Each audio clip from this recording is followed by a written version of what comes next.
الحمد للہ رب العالمین والصلاة والسلام علی سید الانبیاء والمرسلین الصلاة والسلام علیک یا سیدی یا رسول اللہ وعلی آلک واصحابک یا سیدی یا حبیب اللہ۔ معزز سامعین و ناظرین، السلام علیکم ورحمۃ اللہ وبرکاتہ۔ پروگرام ضیاء سحر کے ساتھ ایک مرتبہ پھر آپ کی خدمت میں حاضر ہوں۔ آج کے اس مختصر درس پاک میں آپ احباب کے سامنے سیدہ طیبہ طاہرہ راضیہ زاکیہ محدثہ خاتون جنت حضرت سیدہ فاطمۃ الزہراء رضی اللہ تعالی عنہا کی عظمت و شان کے حوالے سے چند گزارشات پیش کی جائیں گی۔ سامعین محترم، حضرت سیدہ پاک رضی اللہ تعالی عنہا اعلان نبوت سے 5 سال قبل آپ کی ولادت ہوئی، اور ابتدا میں ام المؤمنین حضرت سیدہ خدیجہ الکبریٰ رضی اللہ تعالی عنہا نے آپ کی تعلیم و تربیت پہ خصوصی توجہ فرمائی، اور آپ کے وصال کے بعد حضرت سیدہ پاک کا گہوارہ تربیت حضور نبی رحمت صلی اللہ علیہ وسلم کی ذات مبارکہ تھی۔ حضرت سیدہ پاک رضی اللہ تعالی عنہا نے اپنے بچپن کے حالات میں ہی بہت سے ناگوار اور جاں گزار حالات کا سامنا کیا، اور حضور نبی رحمت صلی اللہ علیہ وسلم کو اسلام کی خاطر کفار اور مشرکین کی طرف سے آنے والی مصائب و آلام، تکلیفیں اور مشقتیں برداشت کرتے ہوئے دیکھا، اور خود بھی حضور نبی رحمت صلی اللہ علیہ وسلم سے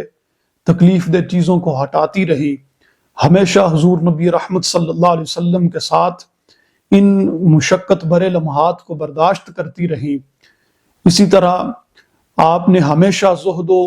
تقوی کو حرز جاں بنایا، اور اگر عبادت کی بات کی جائے تو عبادت اور ریاضت میں بھی آپ کو کمال درجہ اور عروج حاصل تھا۔ اور حضرت امام حسن مجتبی رضی اللہ تعالی عنہ فرمایا کرتے تھے کہ حضرت سیدہ پاک رضی اللہ تعالی عنہا ساری رات عبادت فرمایا کرتی تھی، یہاں تک کہ صبح طلوع ہو جایا کرتی تھی۔ سامعین محترم، اہل بیت اطہار اور حضرت فاطمۃ الزہراء رضی اللہ تعالی عنہا سے حقیقی محبت رکھنا اور آپ سے عقیدت اور احترام کا تعلق قائم کرنا، یہ آج دنیا میں بھی ہمارے کام آئے گا اور کل آخرت میں بھی کام آئے گا۔ حضور نبی رحمت صلی اللہ علیہ وسلم کے فرمان کا مفہوم ہے، فرمایا انا وعلی وفاطمۃ وحسن وحسین مجتمعون ومن احبنا یوم القیامت، فرمایا قیامت کے دن میں، حضرت علی المرتضیٰ، حضرت فاطمۃ الزہراء، حضرت حسن، حضرت حسین، اور جو شخص ہمارے ساتھ محبت کرنے والا ہے، فرمایا ہم قیامت کے دن ایک ساتھ اکٹھے ہوں گے۔ اور آگے فرمایا نأکل ونشرب،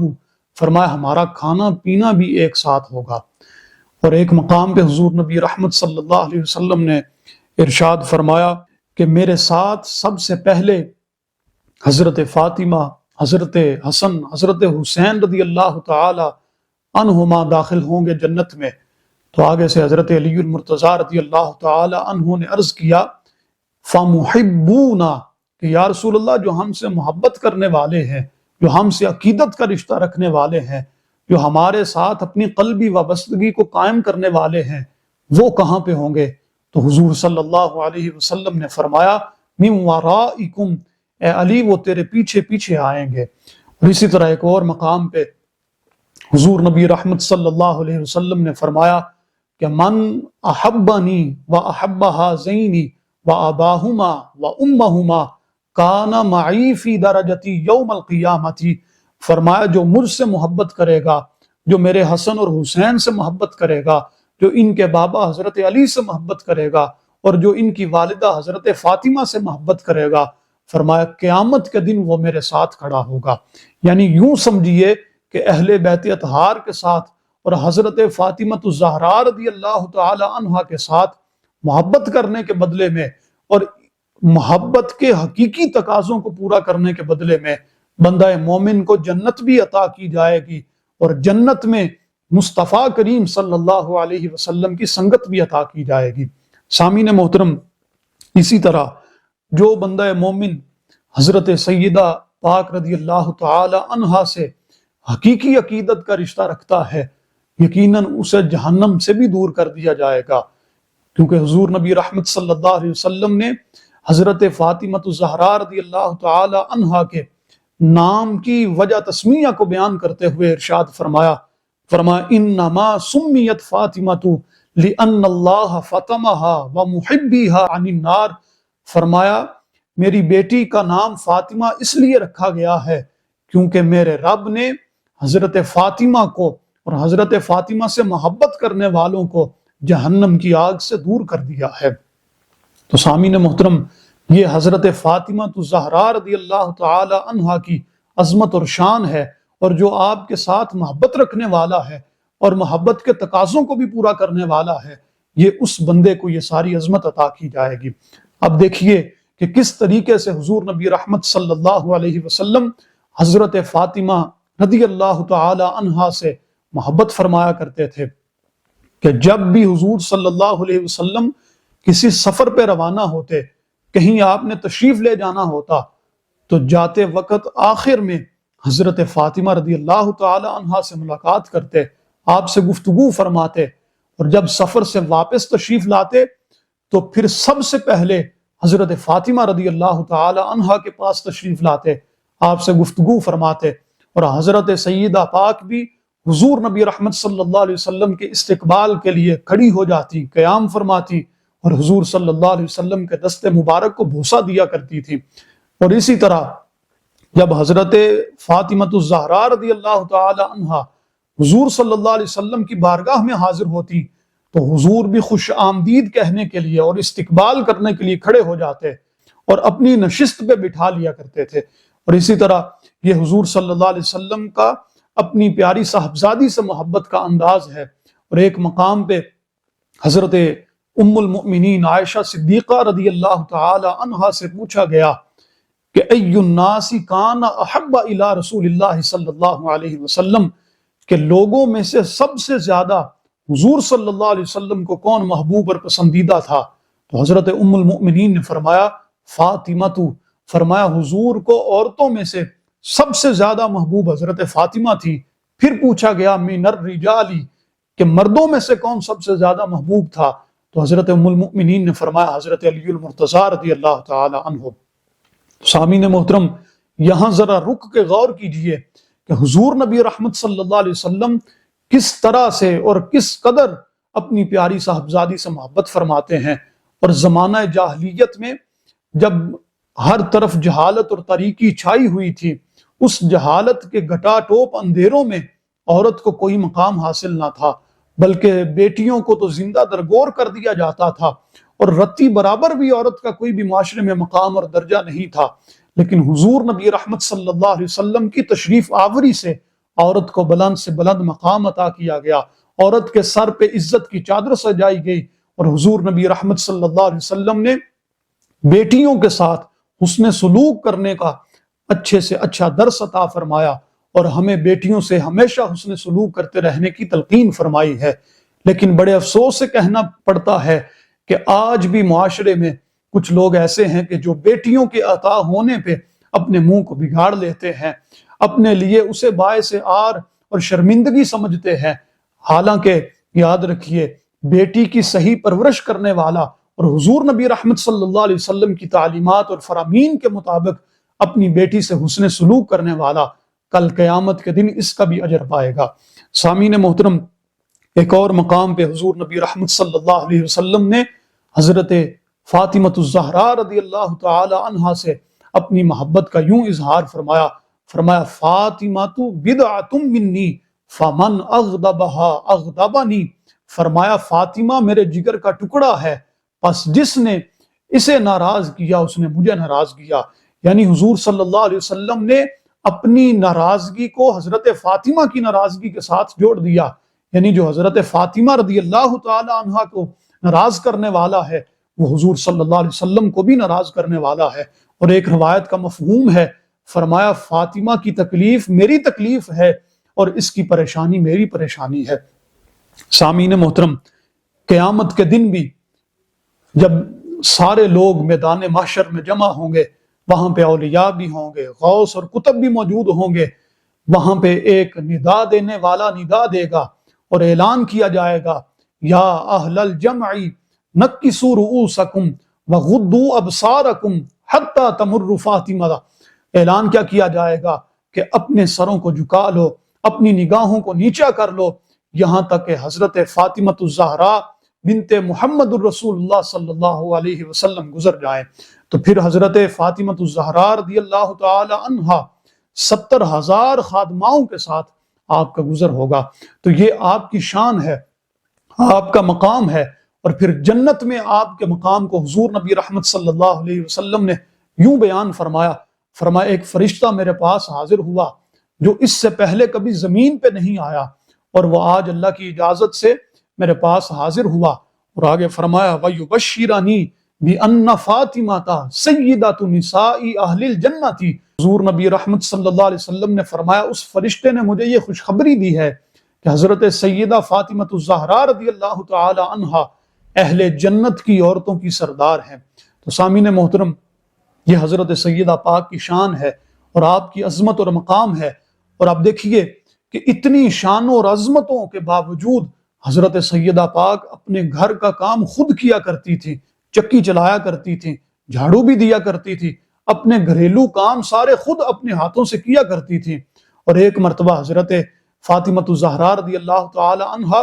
اسی چیز کی شکایت لے کے حضور صلی اللہ علیہ وسلم کی بارگاہ میں پہنچی اور عرض کیا، یا رسول اللہ صلی اللہ علیہ وسلم مجھے ایک خادم عنایت فرمائے تاکہ میرے گھر کے جو کام ہیں وہ تھوڑے سے تقسیم ہو جائیں۔ تو حضور نبی رحمت صلی اللہ علیہ وسلم نے فرمایا، الا ادلکی علی ہوا خیر من خادم۔ فرمایا اے فاطمہ، کیا تمہیں میں ایسا وظیفہ، ایسی چیز نہ عطا کروں جو خادم سے بھی بہتر ہے؟ تو پھر حضور نبی رحمت صلی اللہ علیہ وسلم نے فرمایا کہ تم بستر پر جاتے وقت فرمایا 33 مرتبہ سبحان اللہ پڑھا کرو، 33 مرتبہ الحمدللہ پڑھا کرو، اور 34 مرتبہ اللہ اکبر پڑھا کرو۔ تو اس سے تسبیح فاطمہ بھی کہا جاتا ہے۔ تو ہمیں بھی چاہیے کہ ہم اس تسبیح کو بھی ورد زباں بنائیں۔ اور آخر میں صرف یہ کہنا چاہوں گا کہ بڑے ہی وہ خوش نصیب افراد ہیں کہ جو اہل بیت اطہار کے ساتھ، حضرت سیدہ پاک رضی اللہ تعالی عنہا کے ساتھ اپنے محبت اور اپنی عقیدت کے رشتے کو قائم کیے ہوئے ہیں، کیونکہ حضرت سیدہ پاک کی رضا سے حضور نبی رحمت صلی اللہ علیہ وسلم کی رضا حاصل ہوتی ہے۔ اور اعلیٰ حضرت رحمت اللہ تعالی علیہ کے اس شعر پہ اپنی گفتگو کو ختم کرتا ہوں کہ خدا کی رضا چاہتے ہیں دو عالم، خدا کی رضا چاہتے ہیں دو عالم، اور خدا چاہتا ہے رضائے محمد۔ السلام علیکم ورحمۃ اللہ وبرکاتہ۔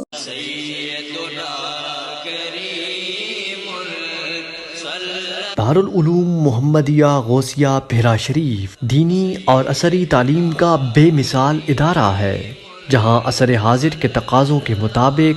قرآن و سنت کی تعلیم دی جاتی ہے، اور ہر سال ہزاروں طلباء و طالبات زیور تعلیم سے آراستہ ہو رہے ہیں۔ رمضان المبارک کے بابرکت لمحات میں زکوٰۃ و صدقات اور مالی تعاون اس عظیم ادارے تک پہنچا کر اس مشن میں اپنا حصہ ڈالیں۔ درجہ ذیل اکاؤنٹس پر اپنا تعاون ارسال فرمائیں۔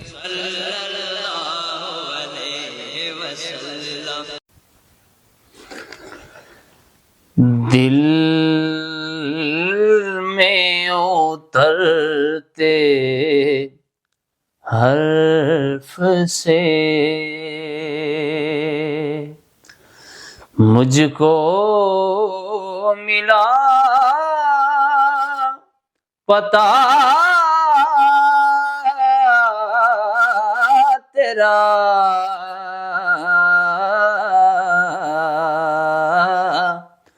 معجزہ حسن صوت کا، زمزمائے صدا تیرا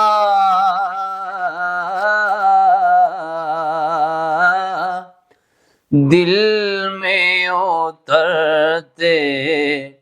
حرف سے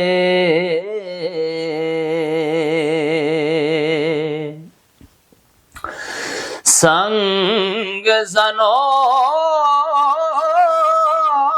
میں گر کے بھی تو نے انہیں دعا ہی دی، سنگ زنوں میں گر کے بھی تو نے انہیں دعا ہی دی،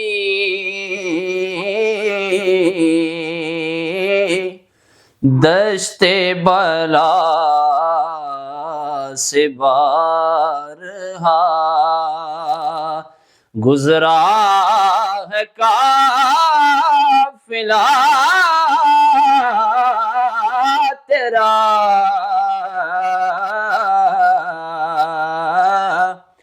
دل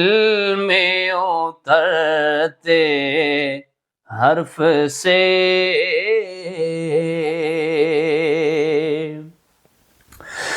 میرا تو کائنات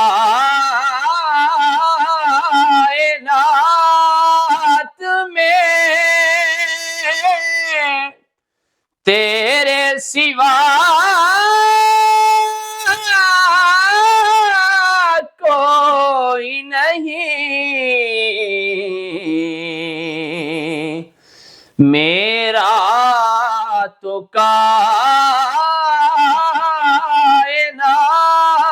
میں تیرے سوا کوئی نہیں،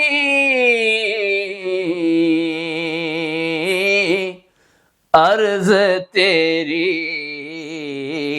سما تیرے بندے تیرے خدا تیرا،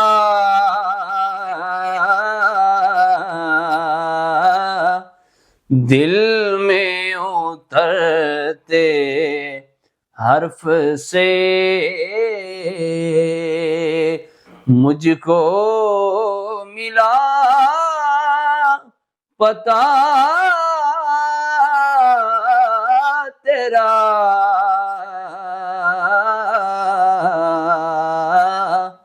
معجزہ حسن صوت کا زمزمائے صدا تیرا،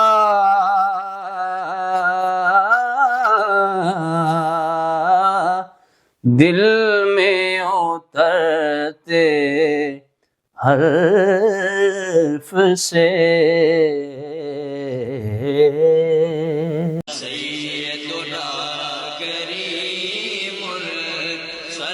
دارالعلوم محمدیہ غوثیہ بھیرا شریف دینی اور عصری تعلیم کا بے مثال ادارہ ہے، جہاں عصر حاضر کے تقاضوں کے مطابق قرآن و سنت کی تعلیم دی جاتی ہے، اور ہر سال ہزاروں طلباء و طالبات زیور تعلیم سے آراستہ ہو رہے ہیں۔ رمضان المبارک کے بابرکت لمحات میں زکوٰۃ و صدقات اور مالی تعاون اس عظیم ادارے تک پہنچا کر اس مشن میں اپنا حصہ ڈالیں۔ درجہ ذیل اکاؤنٹس پر اپنا تعاون ارسال فرمائیں۔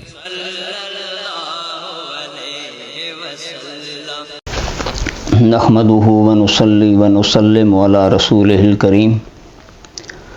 اما بعد فاعوذ باللہ من الشیطان الرجیم، بسم اللہ الرحمن الرحیم۔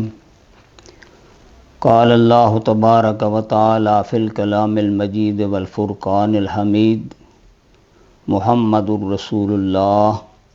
صدق اللہ مولانا العظیم۔ سامعین و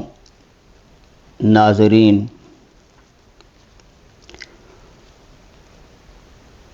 رب العالمین اپنے جس بندے کو اعلیٰ منصب پر فائز فرماتا ہے اس کے مقام و مرتبہ کے مطابق ابتدا ہی سے اس کی خصائل حمیدہ کا اظہار فرماتا ہے اور اس سے ایسے افعال صادر کرواتا ہے جو اس کے مستقبل کے اعلیٰ منصب کی دلیل ہوا کرتے ہیں۔ آج کی اس محفل میں ہم آقا کریم صلی اللہ تعالی علیہ وسلم جو مقصود کائنات ہیں، روح کائنات ہیں، اصل کائنات ہیں، ان کی بچپن کی زندگی کے چند پہلو ذکر کرنے کی کوشش کریں گے۔ آقا کریم صلی اللہ تعالی علیہ وسلم جب اس جہان رنگ و بو میں قدم رنجہ فرما ہوئے تو سب سے پہلا مرحلہ آپ کی شیر خارگی کا تھا۔ عرب کے رواج کے مطابق بنی حوازن کے قبیلہ بنی سعد،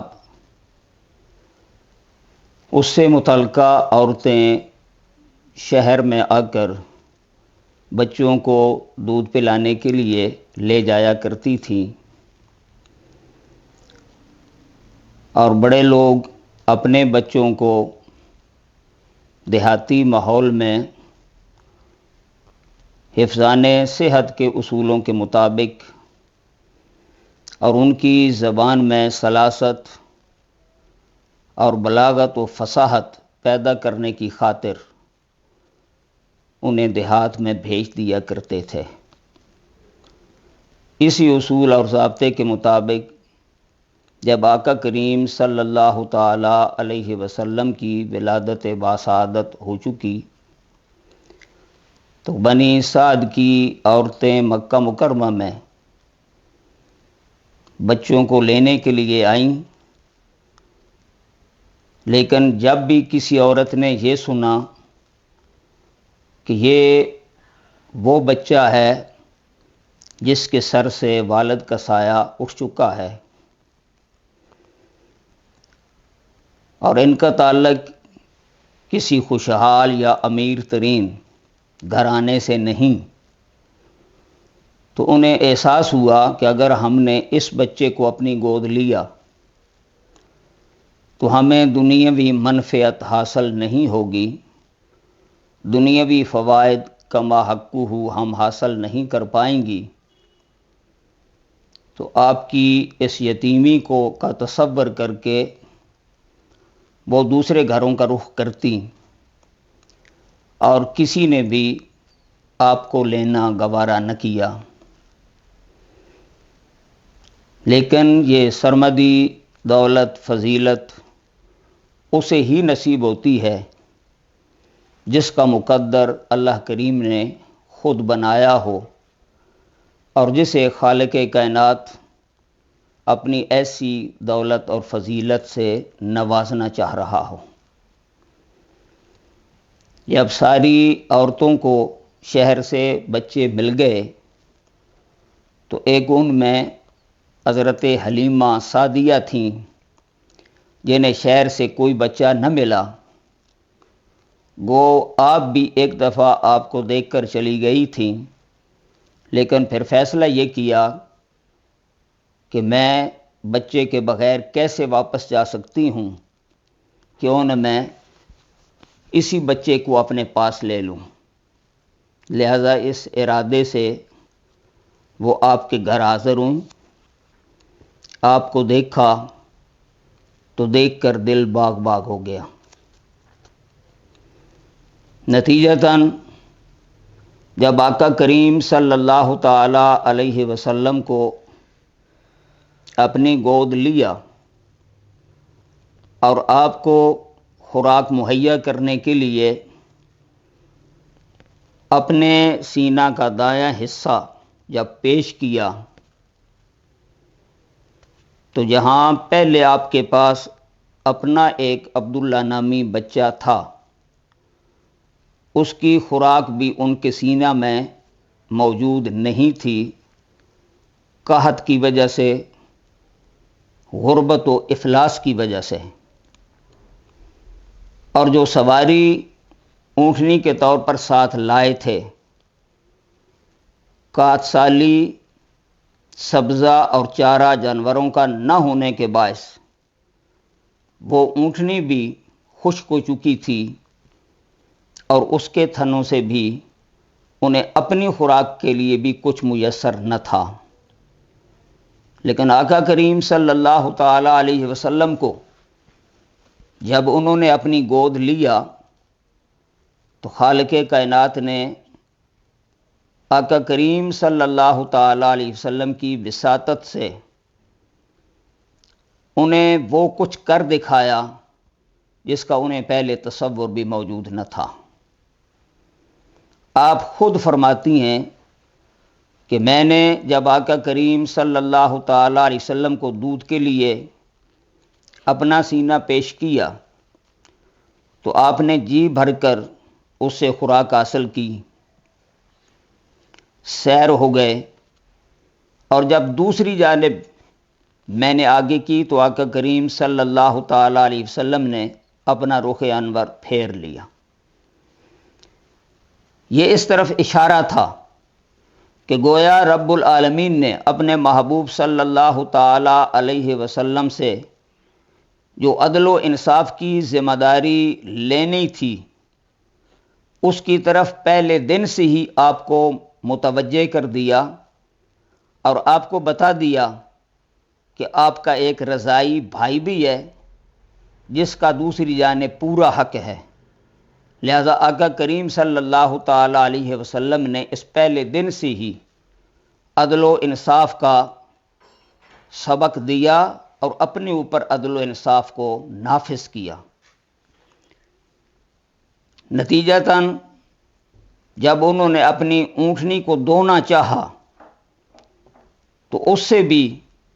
جو ان کے برتن تھے وہ دودھ سے بھرے، اور دونوں نے رات خوب سیر ہو کر دودھ پیا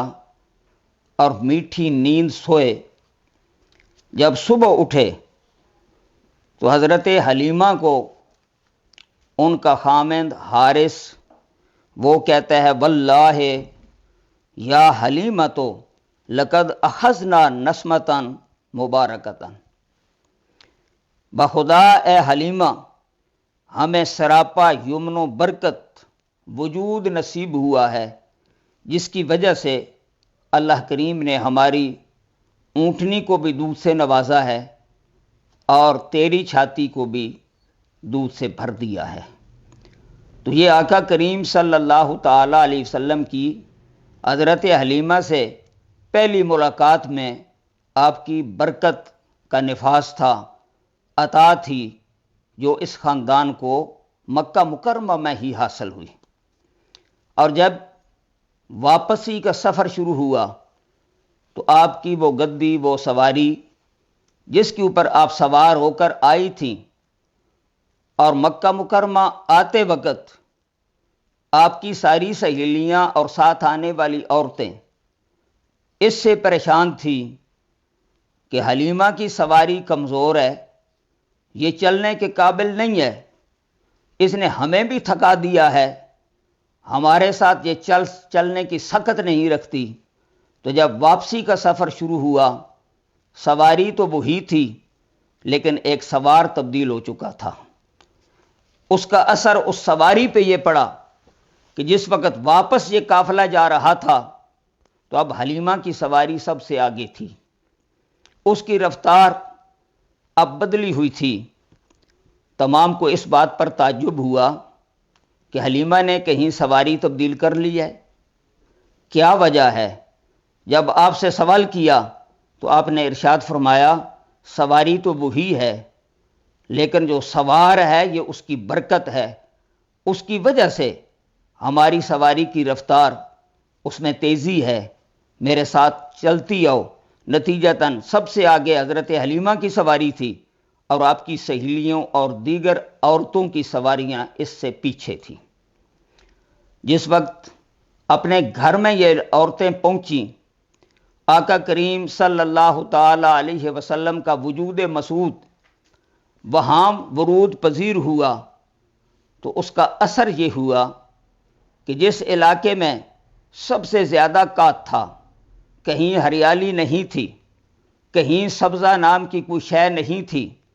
جانوروں کو کھانے کے لیے کوئی چارہ میسر نہیں تھا، جب دوسروں کے ریوڑ باہر چلنے کے لیے جاتے سوائے مٹی اور ریت کے انہیں کچھ میسر نہ آتا، جس طرح بھوکے گھر سے نکلتے شام کے وقت وہ جانور بھوکے واپس آیا کرتے اور دودھ کا ایک قطرہ بھی کوئی جانور دینے کے لیے تیار نہیں تھا، وہیں حضرت حلیمہ کی بکریاں جب باہر چرنے کے لیے جایا کرتی تھیں، ان کے چرواہے ان کے ریوڑ کو لے جا کر جایا کرتے تھے، تو جس وقت واپس شام کو آتے ان کے پیٹ چارے سے بھرے ہوتے، ان کی کھیریاں دودھ سے بھری ہوتی اور ان کے جانور جی بھر کر دودھ دیتے اور انہیں وہ دودھ پینا نصیب ہوتا۔ اس اعتبار سے وہ لوگ اپنے چرواہوں کو یہ کہا کرتے تھے کہ تم بھی ریوڑ اس جگہ پہ چرایا کرو جہاں حلیمہ کا ریوڑ چرا کرتا ہے، جہاں اس کے چرواہے اپنی بکریوں کو چراتے ہیں تم بھی اپنی بکریوں کو وہاں لے جایا کرو۔ لیکن انہیں کیا پتا تھا کہ حلیمہ کے گھر میں رب العالمین کی کتنی رحمت کی سوغات ہے۔ خالق کائنات نے اپنا محبوب حلیمہ کو پرورش کے لیے دے رکھا ہے، حلیمہ اس کی خدمت کر رہی ہے اور اس کی وساطت سے اللہ کریم نے اس کے سارے حالات کو بدل کے رکھ دیا ہے۔ آقا کریم صلی اللہ تعالی علیہ وسلم حضرت حلیمہ کے گھر موجود ہیں۔ جس کسی کو کوئی تکلیف ہوتی ہے، کوئی بیمار ہوتا ہے، وہ حضرت حلیمہ کے گھر آتا ہے اور حضرت حلیمہ آقا کریم صلی اللہ تعالی علیہ وسلم کا ہاتھ پکڑ کر اس کے بیمار حصے کے اوپر لگاتی ہیں۔ ادھر آقا کریم صلی اللہ تعالی علیہ وسلم کا دست مبارک اس بیمار حصے سے مس ہوتا ہے تو ساتھ ہی تکلیف کافور ہو جاتی ہے، ساتھ ہی اس کی تکلیف ختم ہو جایا کرتی ہے۔ تو اس قسم کے ساری برکتیں، اس قسم کے سارے احوال آقا کریم صلی اللہ تعالی علیہ وسلم کو بچپن میں حاصل تھے، جبکہ آپ کی کیفیت یہ تھی کہ جس وقت عام کوئی بچہ بھی صبح کے وقت رات کی نیند سے بیدار ہوتا ہے، اس وقت اس کے بال بکھرے ہوتے ہیں، اس کی آنکھیں جڑی ہوتی ہیں، منہ کے اوپر زردی اور اس قسم کی یبوست سی چھائی ہوتی ہے، جب تک کہ وہ اپنے آپ کو دھو نہ لے، جب تک کہ وہ اس نیند کی کیفیت سے باہر نہ آئے، اس وقت تک اس کی کیفیت درست نہیں ہوا کرتی۔ جبکہ آقا کریم صلی اللہ تعالی علیہ وسلم کو خالق کائنات نے یہ اعزاز عطا فرما رکھا تھا کہ جس وقت آپ صبح سویرے نیند سے بیدار ہوا کرتے تھے، آپ کا چہرہ انور صاف ستھرا ہوا کرتا تھا، آپ کی آنکھیں ایسی ہوتی تھی گویا انہیں کسی نے ابھی سرما لگا رکھا ہے، اور آپ کے بالوں کی کیفیت یہ ہوا کرتی تھی گویا کسی نے ابھی تیل لگا کر انہیں کنگھی کر رکھی ہے۔ آقا کریم صلی اللہ تعالی علیہ وسلم کی اس وقت کی جو حیات طیبہ ہے، اس اعتبار سے رب العالمین نے آپ کو دوسرے بچوں اور دوسرے آدمیوں سے یہ اعزاز عطا فرمایا، یہ فضیلت عطا فرمائی کہ آپ کی مثل بچپن میں بھی کوئی دوسرا موجود نہیں ہے۔ آقا کریم صلی اللہ تعالی علیہ وسلم 2 سال تک حضرت حلیمہ سعدیہ رضی اللہ تعالی عنہا کے پاس اس دودھ پینے کے لیے رہے۔ جب 2 سال کا عرصہ پورا ہوا، آپ نے انہیں مکہ مکرمہ پہنچایا۔ ایک بار حضرت آمنہ رضی اللہ تعالی عنہا کے پاس آپ لے کر آئیں تو پھر آپ نے یہ چاہا کہ کیوں نہ یہ بچہ ابھی ہمارے پاس ہی رہے، اس لیے محل موقع محل کے مطابق 2 سال جس وقت دودھ پلانے سے فارغ ہوئیں، ایک بار ماں کے حوالے کیا، لیکن پھر ساتھ ہی عرض کی یہ بچہ ہمارے پاس رہنا چاہیے۔ شہر کی فضا اس کے لیے اتنی موزوں نہیں ہے، اس میں ہاں بیماری لگنے کا خدشہ ہے، اس لیے ہماری خواہش یہ ہے کہ آپ اس بچے کو ہمارے حوالے ہی رکھیں، ہمارے پاس ہی رہنے دیں۔ حضرت ماں آمنہ رضی اللہ تعالی عنہا نے آپ صلی اللہ تعالی علیہ وسلم کو مزید آپ کے پاس ہی بھیج دیا، اور جس وقت دوبارہ حضرت حلیمہ سعدیہ آپ کو ساتھ لے کر گئیں، اس وقت آپ کھیلنے کودنے کی عمر میں گویا پہنچے ہوئے تھے۔ اپنے رضائی بھائی اور بہن کے ساتھ آپ کھیلتے تھے، دوڑتے تھے، گھر سے باہر بھی نکل جایا کرتے تھے، کبھی کبھی ان بکریوں کے پیچھے بھی جایا کرتے تھے۔ ایک دفعہ ایسے ہوا کہ 2-3 ماہ کا عرصہ گزرنے کے بعد آپ جس وقت اپنے رضائی بھائی عبداللہ کے ساتھ گھر سے باہر نکلے، مکانوں کے پیچھے آپ موجود تھے، تو وہاں واقعہ یہ پیش آیا کہ 2 آدمی آئے جو سفید پوش تھے۔ انہوں نے آقا کریم صلی اللہ تعالی علیہ وسلم کا سینہ مبارک شک کیا، سینہ چاک کیا، اور جو کچھ اللہ نے چاہا وہ آپ کے سینے میں ڈالا، جو اللہ نے چاہا وہ آپ کے سینے سے نکالا۔ اور اس انداز سے جب یہ واقعہ پیش آیا تو آپ کا رضائی بھائی دوڑتے ہوئے اپنے گھر آیا، اس نے آ کر اپنی امی کو بتایا، اپنے ابو کو بتایا یہ واقعہ پیش آیا ہے۔ جب یہ دوڑتے ہوئے باہر گئے،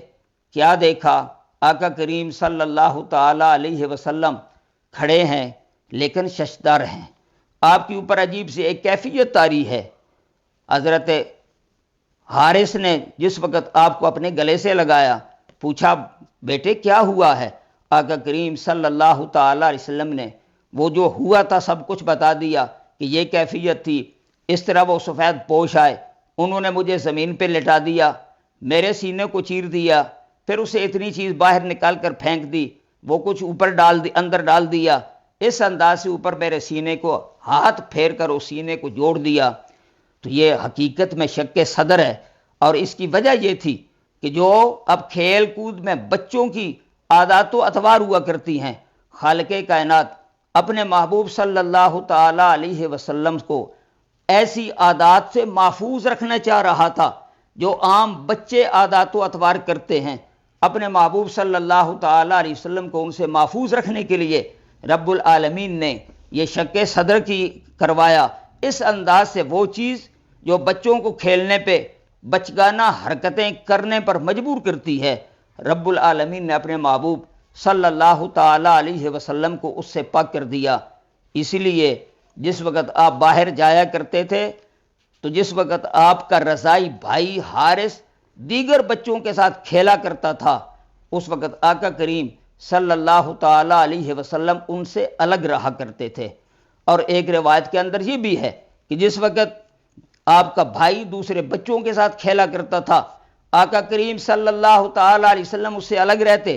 اور بعد میں جب وہ فارغ ہوتا آپ اس کا ہاتھ پکڑ لیتے اور ارشاد فرماتے ہمیں اس کے لیے نہیں پیدا کیا گیا۔ گویا آقا کریم صلی اللہ تعالی علیہ وسلم نے اس وقت سے ہی دعوت و ارشاد کا سلسلہ بھی ساتھ ہی شروع کر دیا، اور اپنے اس بھائی کو کہا کرتے تھے کہ ہمیں اس کے لیے نہیں پیدا کیا گیا کہ ہم اپنا وقت اس طرح کی کھیل کود کے لیے وقف کر دیں اور ان ایسی چیزوں میں ہم وہ وقت ضائع کریں۔ جب یہ کیفیت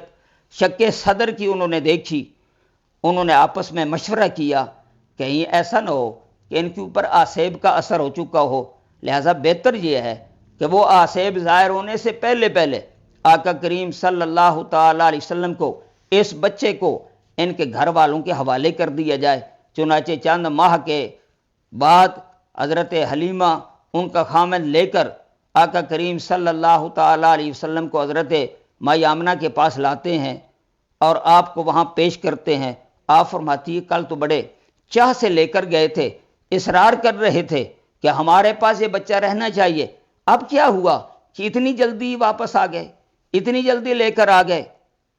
حلیمہ نے اس بات کو ٹالنے کی بڑی کوشش کی, لیکن آپ نے ارشاد فرمایا ایسا نہیں, مجھے سچ سچ بتاؤ ہوا کیا ہے. جس وقت آپ نے اصرار کیا, انہیں مجبوراً بتانا پڑا. جب سارا واقعہ انہوں نے بتا دیا تو آپ نے ارشاد فرمایا حلیمہ میرے بچے کے اوپر شیطان کا اثر نہیں ہو سکتا, اس کی بڑی شان ہوگی, اس سے بڑا مقام ہوگا, اس کے اوپر شیطان کبھی بھی اثر انداز نہیں ہو سکتا. اس لیے تمہیں اس بارے میں بالکل محفوظ رہنا چاہیے اور اس مطمئن رہنا چاہیے کہ میرے بیٹے کے اوپر کبھی شیطان کا اثر نہیں ہوگا. لیکن تم اسے لے آئی ہو, اب اس کی حفاظت, اب اس کی نگرانی, اب اس کی دیکھ بھال میں خود کروں گی. چنانچہ آقا کریم صلی اللہ تعالی علیہ وسلم اپنے گھر رہنے لگے, اور آپ کی عمر جس وقت 6 سال کے قریب پہنچی,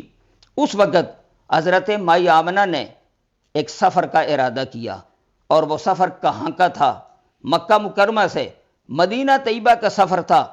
آپ کے والد گرامی جو آقا کریم صلی اللہ تعالی علیہ وسلم کے اس جہان رنگ و بو میں تشریف لانے سے قبل ہی وصال فرما چکے تھے, وہ مدینہ طیبہ میں ہی مدفون تھے,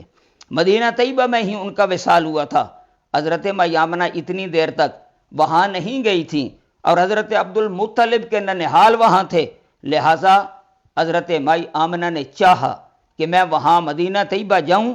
اور اپنے سرتاج کے قبر پر بھی حاضری دوں, دیکھوں کہ وہ کہاں مدفون ہے, اور رشتہ داروں سے ملاقات کروں. حضرت عبد المطلب نے اجازت بھی دی کہ ٹھیک ہے تم جا سکتے ہو. اور آقا کریم صلی اللہ تعالی علیہ وسلم حضرت مائی آمنہ کے ساتھ تھے. جس وقت 1 مہینہ تک وہاں قیام پذیر رہے, اور مدینہ طیبہ میں 1 مہینہ قیام کرنے کے بعد جب واپسی کا سفر شروع ہوا, اب ابوا کے مقام پر پہنچے تھے کہ حضرت مائی آمنہ رضی اللہ تعالی عنہا کی صحت خراب رہنے لگی, بیمار ہونے لگی. وہیں رکے اور آپ کا وصال اسی مقام پر ہوا, اور اسی مقام پر آپ کو دفن کیا گیا. لیکن اس سے قبل جب آپ آخری لمحات میں تھی تو اس وقت آپ نے آقا کریم صلی اللہ تعالی علیہ وسلم کو ارشاد فرمایا کل حی میت و کل جدید بال و کل کبیر یفنا و انا میتۃ و ذکری باکن و ولدت طہرا. آپ ارشاد فرماتی رہیں, آپ نے فرمایا کل حی میت, کہ جو ہر زندہ اس نے فوت ہونا ہے. جو یہاں دنیا پہ آیا وہ یہاں سے جانے کے لیے آیا ہے, اس نے مرنا ہے. وَكُلُّ جَدِيدٍ بَالٍ, اور ہر وہ شے جو نئی ہو اس نے پرانا ہونا ہے. وَكُلُّ كَبِيرٍ يَفْنَا, اور ہر جو بڑی شے ہے اس نے فنا ہونا ہے. وَأَنَا مَيِّتَةٌ,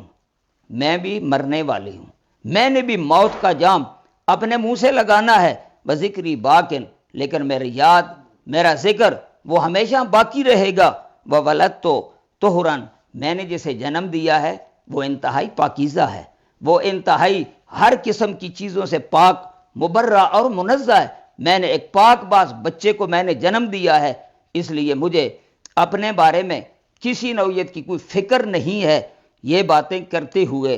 آپ کا وصال ہوا. جس وقت آپ کا وصال ہوا, آقا کریم صلی اللہ تعالی علیہ وسلم کی عمر 6 برس تھی. ام ایمن اس وقت آپ کے ساتھ تھیں. آسانی سے سمجھا جا سکتا ہے کہ جس وقت سفر ہو مدینہ طیبہ سے بہت دور, مکہ مکرمہ ابھی بہت دور, کہ مدینہ طیبہ سے باہر آ چکے تھے, مکہ مکرمہ ابھی پہنچے نہیں تھے. اس سفر کے دوران جس وقت والدہ کا سایہ سر سے اٹھ جائے اور کوئی ہم سفر اور نہ رہے تو اس وقت کتنی تکلیف ہوگی, کس غم سے گزرنا ہوگا. آقا کریم صلی اللہ تعالی علیہ وسلم اس چیز سے گزرے, اور رب العالمین نے گویا آقا کریم صلی اللہ تعالی علیہ وسلم کے سر سے پہلے باپ کا سایہ اٹھا لیا اس دنیا میں آنے سے پہلے, اور ابھی 6 برس کی عمر ہے کہ والدہ کا سایہ بھی آپ کے سر سے اٹھ گیا. آقا کریم صلی اللہ تعالی علیہ وسلم کو گویا تیار کرنا تھا کہ جو ذمہ داریاں آپ نے ادا کرنی ہے, آپ کے پاس تکلیف کے مارے لوگ آئیں گے, آپ کے پاس غموں میں گھرے لوگ آئیں گے, تو جس وقت انسان خود ان مراحل سے گزرتا ہے اسے احساس ہوتا ہے کہ جو انسان ایسے حالات میں گر جایا کرتا ہے اس کی قلبی کیفیت کیا ہے، اس کے دکھ درد کی نوعیت کیا ہے۔ گویا خالق کائنات اپنے محبوب صلی اللہ تعالی علیہ وسلم کو مستقبل کے لیے تیار فرما رہا تھا، اور اس نے اپنی جانب سے آپ کے لیے ایسے احوال تیار کر دیے، ایسے احوال بنا دیے جن میں آقا کریم صلی اللہ تعالی علیہ وسلم کو مستقبل میں اپنی ذمہ داریاں ادا کرنے میں سہولت میسر آئے، آسانی ہو اور دقت کا سامنا نہ کرنا پڑے۔ اور دوسری وجہ یہ تھی کہ پھر اس کے بعد ام ایمن نے آقا کریم صلی اللہ تعالی علیہ وسلم کو اپنے پاس رکھا اور وہاں سے مکہ مکرمہ لے کے آئیں، اور اس کے بعد جتنی دیکھ بھال کی ذمہ داریاں تھیں وہ ام ایمن نے ادا کی، اور یہ حبشہ کی رہنے والی سیاہ رنگ کی ایک عورت تھی جس نے یہ ذمہ داریاں ادا کی۔ جس وقت یہ کیفیت ہوئی تو اس میں رب العالمین نے گویا دوسروں کو یہ بات سمجھائی ہے کہ آقا کریم صلی اللہ تعالی علیہ وسلم کی اپنی والدہ محترمہ حضرت آمنہ رضی اللہ تعالی عنہا، آپ تو قبیلہ بنی زہرہ کی ایک نیک اور پاک باز عورت تھیں، آپ اپنی رنگت کے اعتبار سے، اپنے حسن و جمال کے اعتبار سے اپنی مثال آپ تھیں، لیکن ام ایمن یہ ایک حبشن عورت تھی، یہ ایک سیاہ رنگ کی عورت تھی۔ گویا رب العالمین یہ بتلانا چاہ رہا ہے کہ رنگت کے اعتبار سے کسی ایک کو دوسرے کے اوپر کوئی فضیلت حاصل نہیں ہے۔ میں نے اپنے محبوب صلی اللہ تعالی علیہ وسلم کی تربیت کے لیے، آقا کریم صلی اللہ تعالی علیہ وسلم کی پرورش کے لیے ایک اعلیٰ خاندان کی عورت بھی رکھی اور ایک حبشن سیاہ فام بھی میں نے رکھی ہے۔ اس کا مطلب یہ ہے کہ رب العالمین کے ہاں مقام اگر کسی کو حاصل ہے تو وہ اس کی سیرت کے اعتبار سے ہے، وہ کردار کے اعتبار سے ہے، وہ تقوی کی بنیاد پر ہے۔ رنگت کے اعتبار سے کسی کو کسی کے اوپر کوئی فضیلت حاصل نہیں ہے۔ اسی بنیاد پر آقا کریم صلی اللہ تعالی علیہ وسلم کے زمانہ اقدس میں ایک صحابی نے کسی دوسرے کو تانا دیا، اور تانا دیتے ہوئے وہ اسے یہ کہہ رہا ہے، یا ابن سودا، اے کالے رنگ کی عورت کے بیٹے۔ جس وقت اس نے یہ کہا، آقا کریم صلی اللہ تعالی علیہ وسلم نے اس کے یہ الفاظ سن لیے، انتہائی پریشان ہوئے، انتہائی آپ کی طبیعت میں اضطراب آیا۔ آقا کریم صلی اللہ تعالی علیہ وسلم اسے یہ ارشاد فرماتے ہیں، لیس لابن البیضاء علی ابن سودا فضل الا بالتقوی۔ آقا کریم صلی اللہ تعالی علیہ وسلم نے فرمایا، کسی سفید رنگ والی عورت کے بیٹے کو سیاہ رنگ والی عورت کے بیٹے کے اوپر کوئی فضیلت حاصل نہیں ہے الا بالتقوی، مگر کس کے ساتھ؟ تقوی کے ساتھ، پارسائی کے ساتھ، کردار کے ساتھ، حسن سیرت کے ساتھ۔ فمحمد ابن البیضاء خدنتہ السوداء، محمد مصطفیٰ صلی اللہ تعالی علیہ وسلم سفید رنگ والی عورت کا بیٹا ہے، لیکن اور اس کی پرورش ایک سیاہ رنگ والی عورت نے کی ہے۔ فکان ابنا لہما معن، گویا محمد مصطفیٰ صلی اللہ تعالی علیہ وسلم ایک ساتھ ان دونوں رنگ والی عورتوں کا بیٹا ہے۔ اس لحاظ سے آقا کریم صلی اللہ تعالی علیہ وسلم نے یہ درس دیا کہ رنگت کے اعتبار سے کسی کو کسی دوسرے پر کوئی فضیلت حاصل نہیں ہے، اور خالق کائنات نے ان کا اہتمام اس اعتبار سے کیا تاکہ دونوں کو یہ احساس ہو کہ کوئی آدمی کسی کو فضیلت نہ دے رنگ کے اعتبار سے یا کسی بھی اعتبار سے۔ اگر کسی کو فضیلت دے، کسی کا کوئی تعلق ہو تو وہ کس بنیاد پر ہو؟ اس کے تقوی کی بنیاد پر، سیرت کی بنیاد پر اور اس کے اچھے کردار کی بنیاد پر وہ تو فضیلت دی جا سکتی ہے، لیکن رنگ روپ کے حوالے سے کسی کو کسی پر کوئی فضیلت حاصل نہیں ہوا کرتی۔ آقا کریم صلی اللہ تعالی علیہ وسلم کے اسی نوعیت کے اور بھی اعمال ہیں۔ وقت کی قلت کی بنیاد پر اتنا ہی آج کے لیے کافی ہے۔ اللہ کریم آقا کریم صلی اللہ تعالی علیہ وسلم کی اس سیرت کو ہمیں اپنانے کی توفیق عطا فرمائے۔ ایک حضرت مائی حلیمہ رضی اللہ تعالی عنہا کا ارشاد ہے، آپ نے ارشاد فرمایا، جس وقت میں نے آقا کریم صلی اللہ تعالی علیہ وسلم کو دودھ چھڑایا تو اس وقت پہلی گفتگو جو آقا کریم صلی اللہ تعالی علیہ وسلم نے کی وہ اس کے الفاظ یہ تھے: اللہ اکبر کبیرہ والحمد للہ کثیرہ وسبحان اللہ بکرتم و اصیلا۔ گویا خالق کائنات کا پیارا محبوب صلی اللہ تعالی علیہ وسلم اپنے رب کی کبریائی بیان فرما رہا ہے کہ اس سے بڑھ کر اور کوئی نہیں ہے، ساری حمد ساری تعریفیں اسی کے لیے ہیں اور صبح و شام اسی کی پاکی بیان کی جا رہی ہے۔ گویا آقا کریم صلی اللہ تعالی علیہ وسلم نے یہ وظیفہ پڑھ کر، یہ پہلی گفتگو فرما کر ساری امت کو یہ درس دیا ہے کہ کوئی وقت تمہارا ایسا نہ ہو جب ذکر الہی سے تمہاری زبانیں خشک ہوں، بلکہ ہمہ وقت تمہاری زبانوں کے اوپر اللہ کریم کا ورد، اللہ کریم کی تسبیح و تعلیل، اللہ کریم کی تکبیر و تعریف کے کلمات تمہاری زبانوں پہ جاری رہنے چاہیے۔ اللہ کریم ہمیں توفیق عطا فرمائے کہ ہم بھی آقا کریم صلی اللہ تعالی علیہ وسلم کی ان تعلیمات کو اپنا سکیں۔ وآخر دعوانا ان الحمدللہ رب العالمین۔